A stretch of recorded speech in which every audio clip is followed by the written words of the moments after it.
I'm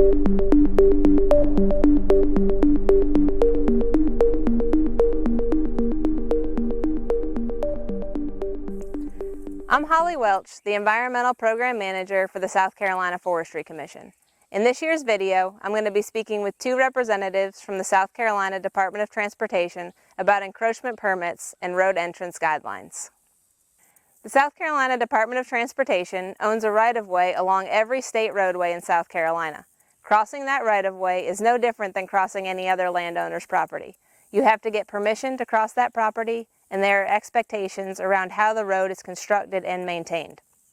Encroachment permits and road entrance guidelines are in place to limit your liability, ensure the safety of the traveling public, and prevent any damage to the roadway. The Timber Producers Association, Forestry Association, and Forestry Commission have worked closely with DOT over the last several years as they've revised their encroachment permit and road entrance guidelines for logging. We hope this video highlights some of those changes and clears up any confusion you may have about these guidelines. I'm here with Glenn Bramlett, the encroachment permit engineer with DOT.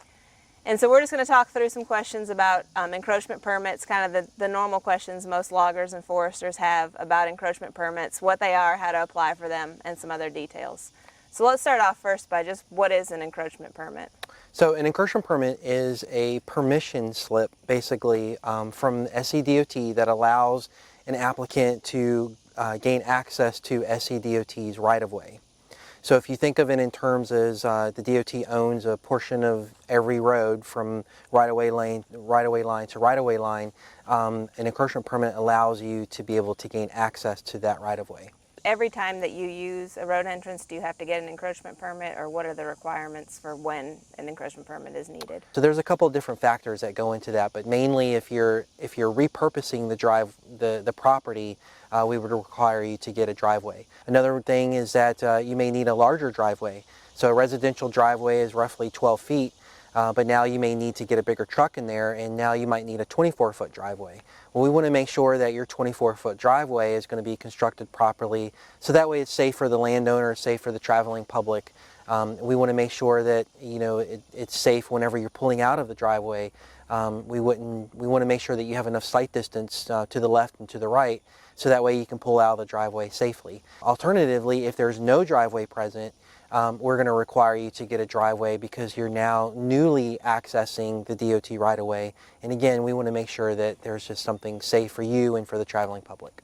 If they're just going to go in, punch a road in real quick and get out of there, do they still need an encroachment permit? Yes.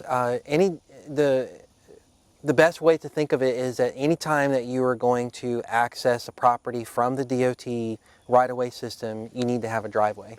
Mm-hmm. Okay. And you have to have an incursion permit in order to access that driveway. Okay. And if there's an existing drive there, say it's just a little woods road entrance, and the logger needs to go in there and widen the road, but there already is a pipe, there already is an entrance, do they need to still apply for a permit in that case? Yes, they do. And the reason for that is that the driveway that might be there, it may have been a residential driveway with a small pipe with a little bit of cover. So, a pickup truck or a tractor going over, it's not really going to, cause any issues. But if you get a big logging truck, full of trees, trying to come out of there, the pipe may not be big enough, may not be strong enough. And if you add to it, we want to make sure that the water that's flowing through, can still, flow properly the way that it should. Okay. Are there different types of permits, or is it just a one size fits all permit process? There are different types of permits. There's a lot to be, in fact. There's residential driveways, there's commercial driveways, there's utility permits, and what you would specifically be dealing with is a blanket permit. Individual permits are for individual sites. So if we were requiring individual permits for every single driveway location that the logger would want to access, you would have to have that number of individual permits. So you would, if you were only at a site for a week and then you were going to the next site next week, you'd have to apply for the first permit for that week, and you'd have to apply for another permit for the next week. So what we've done is we've made it very convenient for loggers, and we've developed the blanket permit side of things. And how this works is if you have an individual permit, you have to get an individual permit for that location, and it's only good for that location. With the blanket permit, if you're working in, say, Richland County, the blanket permit is good for the entire Richland County area, and you don't have to apply for a new permit every time that you want to access a new site. So the blanket permit blankets the entire county of Richland. So you would be able to jump from site to site throughout the life of the permit, which is a year, in Richland County without having to reapply every time that you wanted to access a different site. The only caveat is that we would like for you to put the information on the spreadsheet so that way we can track at least where you've been and where you're going. So again, that way our people can go out and just kind of spot check and make sure everything is safe. So the blanket permit is very convenient and it allows you to jump around.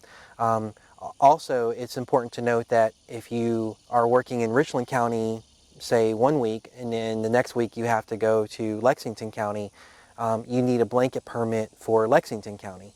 So if you don't already have one for Lexington County, you would have to apply for one, get it approved before you could start putting your driveways in Lexington County. So it's important to know that if you have a schedule, if you know where you're going to be, go ahead and get your permits up front so that way you have them in place and then you don't have the lag time of having to apply for different locations. But it is a requirement that you have to have a blanket permit per county that you're going to be in. And you also have to make sure that you have the blanket permit on hand. So the permits can be printed off from our EPS website. So once the permit is approved, you can print off the permit along with the standard drawings that we've provided, and your workers can have that copy of that permit with them at each site that they go to. What's the process for applying for that blanket permit? So if you don't already have access to SCDOT's Incursion Permit Processing System, EPS, you would have to navigate to the SCDOT website. You would apply for an account and a password, and then once you have that, then you can click on the blanket permit selection, and then within that selection there is an option for the temporary logging site. You would fill out the information such as your business, where you're located, contact information, the county in which you want to do the work in, and then you would submit that through the Incursion Permit Processing System. And then from there, it's assigned to someone at the county level, so you would be assigned to a county permit manager, and then they would review the information that you've uploaded. If they have any questions or if they have some concerns with where you're accessing, say that there might be a paving operation that might be going on very soon, they would contact you and let you know that, hey, we'd like for you to, not work while we're trying to pave the road that you have access to. And then once they've made all the review, then they'll approve the permit, and then you have an improved incursion permit. Okay. If you have a blanket permit for Richland County, if you move from one tract to another, do you need to notify DOT of where you're working? Ideally, yes. We would like to know, where your operations are. Conveniently, when you apply for the permit, there is a monthly tracking spreadsheet that is very convenient for you to be able to fill out. And it just asks for information of where your site is, the approximate dates in which you would be working at that site.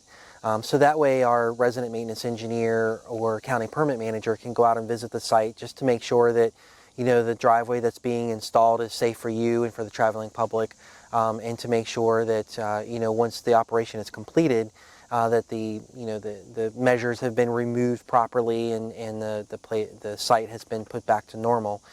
So we do like for the applicant to note the different locations where they're at throughout the life of that blanket permit. If you know where you're going to be in the next month or so, it would be great to be able to put that information on the spreadsheet, because then again, we can avoid potential conflicts between maintenance operations and the site that you're working at. We understand that these operations move very, very, very quickly. Mm-hmm. We also understand that EPS is going to be very new to these logging companies, and it's just something else that they have to keep up with. Ideally, we'd like for it to be filled out monthly, but we also understand that not everybody's tech savvy. This is all a new process, and there's a learning curve. So yeah, we'd like for it to be done monthly. And how long does it take once they apply for the permit? How long does it usually take before they receive approval for that permit? So officially, SCDOT's business plan goals are that we approve permits within 30 days. However, with the way that we've developed this blanket permit, all of the standard drawings are included in the permit when you apply for it. So we have the understanding that you are going to follow the standard drawings that we've given to you. So there shouldn't be a lot of back and forth as far as questions of what you're going to be doing. If you would like to use some alternative, timber matting or some kind of third-party material to put down, you may want to contact the DOT representative to make sure that it's something that we would approve. But generally, I would say, the permits are approved within 30 days, but you should get that much, much quicker. And is there a cost associated with this blanket permit or the individual permits for that matter? There is no cost associated with any SCDOT encroachment permit. So you said, in order to be in compliant with the blanket permit, there's the required drawings and there's required sight lines. Why are those, how did y'all come up with those requirements and why are they important to follow? That's an excellent question. So the incursion permit, the blanket permit, when you apply for it, included is a couple of standard drawings. And one of them is the typical drawing for the driveway itself, and another one is establishing sight distance. So the first one, the typical drawing for the driveway, it's important because it follows our state standard drawing specifications, the width, the radius, how far back from the edge of the pavement we want the driveway to be, the pipe size requirements. And the reason why those are important is because whenever you access the DOT right-of-way system, we want you to put in the same effort that we would. So if we're going to construct a driveway in our own right-of-way, we would want you to be able to follow the same guidelines that we do. So that way anybody driving along the road has the same safety blanket that they would if we were to build it. So the typical drawing covers the width of the driveway, the length of the driveway, the radius. But we also give some latitude as far as the type of material that you can put down. So if you want to use a timber matting, if you want to use a third-party system that interlocks, there's been a lot of developments in that type of thing. We've allowed some latitude with that, but the geotextile underneath to make sure that nothing harmful gets into the water system. The base material that's under there, we want to make sure that it's safe for the loggers leaving the driveway, and then also the connection from your driveway to our edge of pavement. We want to make sure that it doesn't damage our pavement, so that way someone driving down the road doesn't happen to hit a pothole, a newly created pothole, and get into an accident or something like that. The other one is the sight distance requirements, and the reason why sight distance is so important is because if there's a logger trying to pull out of a driveway, if he can't see back to the left of him coming around a curve, there could be a car speeding down the road, and if the logger truck tries to pull out of the driveway, we want to make sure that he's able to see a vehicle approaching. Likewise, we want to make sure that someone traveling down the road has enough time to be able to see a logger pulling out of the driveway, and they have enough time to be able to stop. So those two things are very important, the driveway itself, to make sure that it's safe, and then also for the sight distance as well. Why don't you start by introducing yourself? My name is Jeff Terry. I'm the State Maintenance Engineer with SCDOT. Okay. Can you just start by explaining to us from DOT's perspective why mud on the road is such a big issue? It's a really big issue, mostly for the traveling public. It's a hazard. A logging truck has a wide wheelbase and high ground clearance. Most passenger cars do not. So if you're coming down the road and there's a 6 or 8 inch clump of mud sitting out in the roadway, that's a definite hazard for the traveling public to either have to go around, or if they impact it, it can cause damage to the vehicles.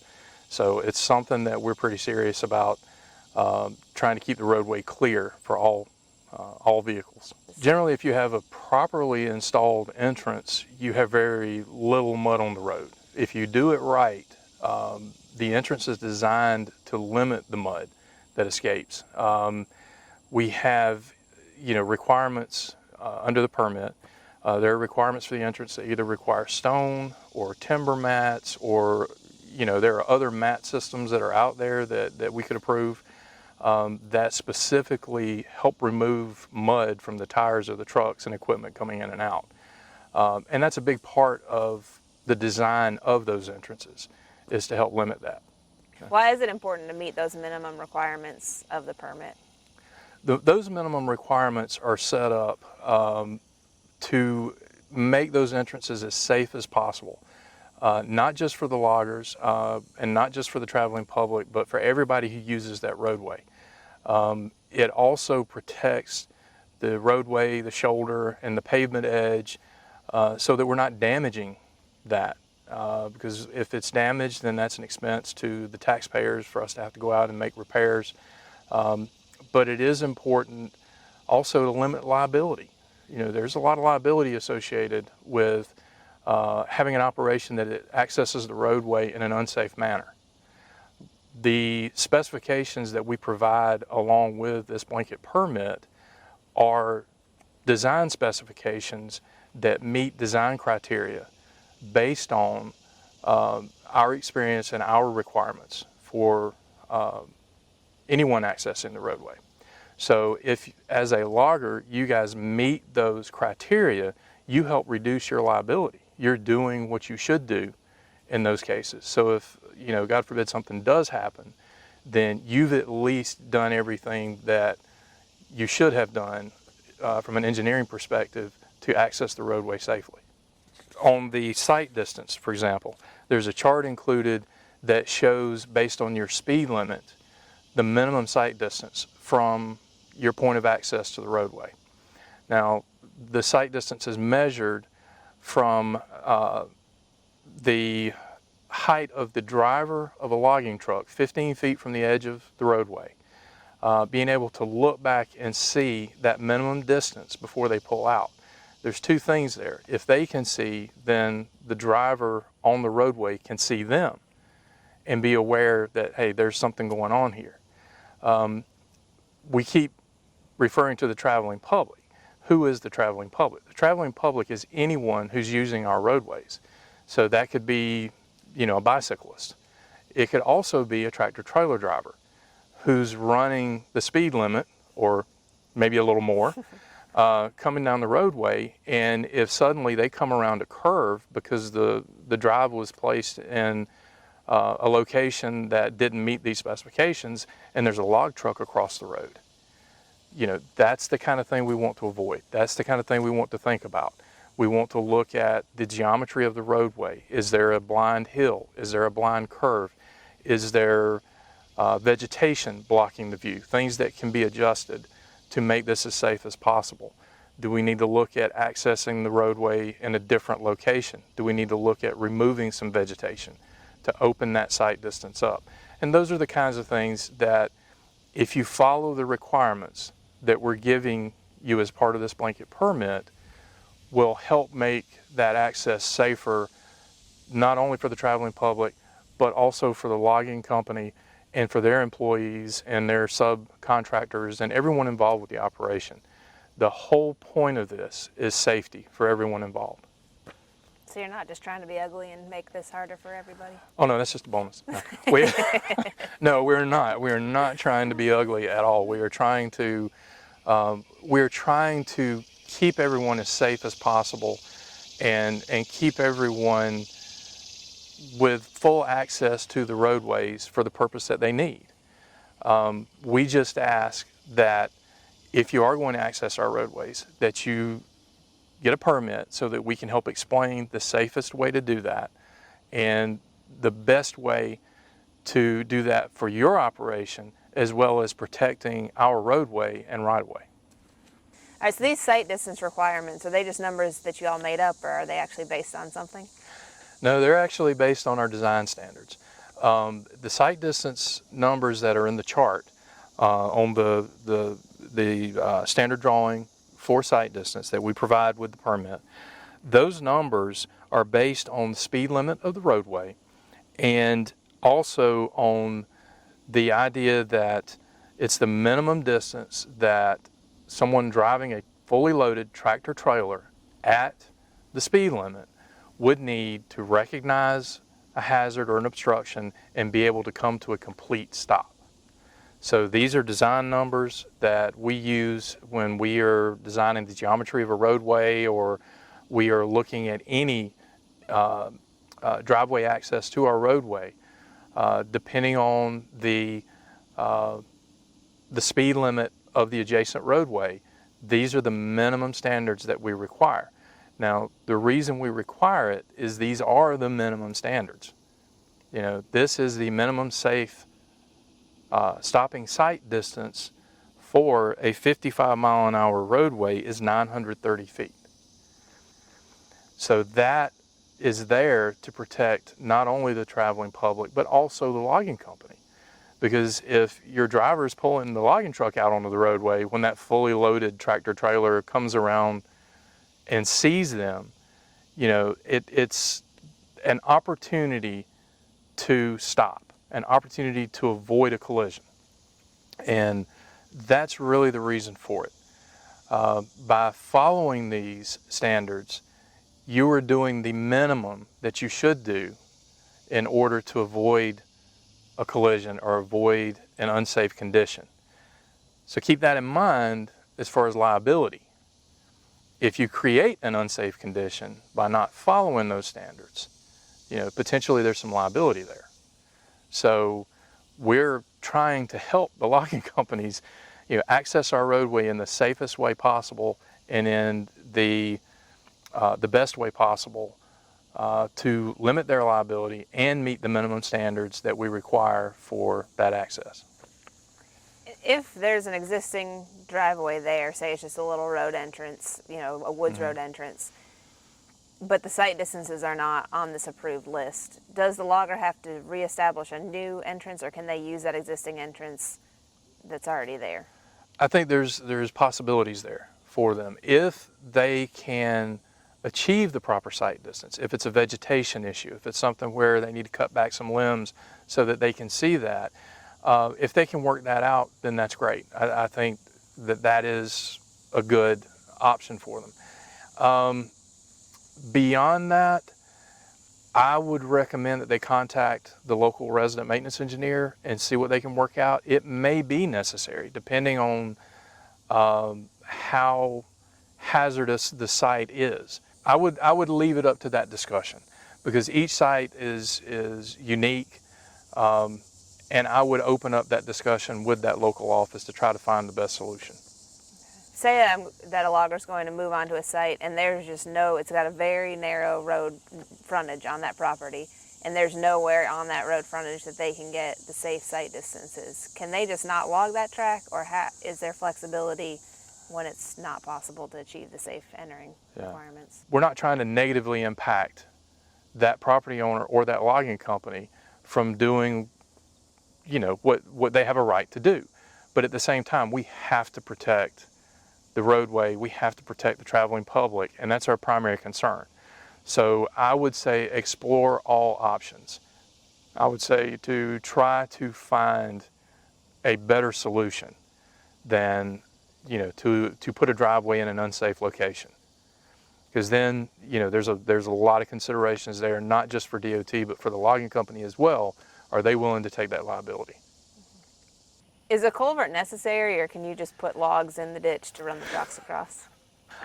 Those tend to become dams pretty quickly, because when the logs go in, the water may be able to get around them a little bit to begin with, but as the trucks start coming in and out, the mud and the dirt and the soil just kind of fills those gaps in, and more often than not, that's where we see water getting into the roadway or water standing. It's not usually just dirt in the ditch. We see that a lot. That's a shortcut that has been taken for many years, and it is about the worst thing you can do to cross a ditch as far as the impacts to the roadway and to the traveling public. I greatly encourage logging companies and anyone who's accessing the roadway across a ditch, please pipe it. Allow the water to continue to flow. That ditch is designed to operate a certain way for a reason. It keeps the water not only off the roadway, but it also keeps it out of the subgrade. So if the underside of the roadway is more than just the asphalt on top, it's also the soil beneath. If that soil gets wet, if it gets saturated, the road will fail. So as as important as keeping water off the roadway is for a ditch's operation, just as important and just as important a reason for having a ditch is to keep the water out of the subgrade of the roadway. So please don't just push logs in the ditch. That's not the way to go. Under this blanket logging entrance permit, can those crossings that they put in stay in place, or do they need to be removed when the logging job is finished? That is a very good question. They need to be removed. Under the blanket logging permit, the requirement is that this is a temporary access. So we are granting these blanket permits based on the fact that it will be temporary. So once the operation is over, then it needs to be removed. Anything that has been put into the ditch, even if it's piped, needs to be removed. One caveat: if they wish for it to stay, then the property owner, not the logging company, but the property owner would have to apply for a driveway access for that piece of property. So they would be required to go into the SCDOT office or to go online and request that for themselves. The logging company can't make that decision, and they cannot leave it for the property owner. If the driveway permit for the property owner is granted, we will leave that up to the resident maintenance engineer or their permit inspector to work that out in that case. But under the blanket permit, it would have to be removed. I do also want to mention, we do have issues across the state, and I just last week, I had to go down to try to address one in Colleton County, where a logging operation several years ago, well off the right-of-way, not on the adjacent property, but back a couple of properties away from the right-of-way, they had gone in and filled in a drainage ditch in order to give their equipment access to the entire tract. Well, when they left, they never removed the obstruction in the drainage ditch. So what is occurring now is that is impounding water, and it's impounding water all the way beyond the limits of that property, across two other properties, and all the way up under our roadway and in our roadside ditches. That's a very difficult situation to deal with, but it's causing damage upstream. So it is very important that if the natural drainage or the existing drainage as it's been designed on a tract, if you go in and you change that or you do anything to obstruct that flow, that you please remove that before you leave, because otherwise you could cause upstream impacts that you're not even aware of. So when they're done with the logging job, you said they need to remove the ditch or clean out the ditch to return it to the state that it was when they got there. Do they need to remove any more of the road or just that ditch area? The main thing is, what we're concerned with is the access to the right-of-way. So if they repair the right-of-way to the original condition, that means reshape the shoulder and rebuild the ditch and the back slope, then beyond the right-of-way, that's between them and the property owner. Is that a requirement for every temporary entrance, that there has to be some kind of geotextile fabric underneath the rock? It will make their lives a whole lot easier. And geotextile fabric's pretty cheap. But if you put the fabric down, like I said, it will keep that soil from migrating up from underneath, which will help them with their timber mats as well. It'll make it easier to get the timber mats out of the ground. It will help them with their if they use another type of mat system. So we show it as a requirement in the standard drawing, but that's as much to help the logger as it is to help us. So I highly recommend it. I'll put it that way. Okay. If it's dry as a bone, is the logger still required to put rock down on that entrance? We will come around and check as we can. The biggest thing we're looking for is, do you have safe sight distance? Are you contaminating the roadway? Are you dragging mud and debris onto the roadway? If you are not contaminating the roadway, if you're not creating a hazard to the traveling public or damaging our right-of-way or the roadway, I won't speak for our local resident maintenance engineers or our permit inspectors. They will have to make those decisions in the field. But I will say the primary thing is that we protect the traveling public and that we protect the safety of the loggers coming in and out. All right, so with these standards, is this a statewide standard or does it vary based on what county you're working in? These are statewide standards. This is the standard for all of South Carolina, based on our best attempt to try to address as many issues as we can in as many different places. However, every county is different. Every county has different conditions, different geography, different things going on that we in Columbia are not necessarily aware of.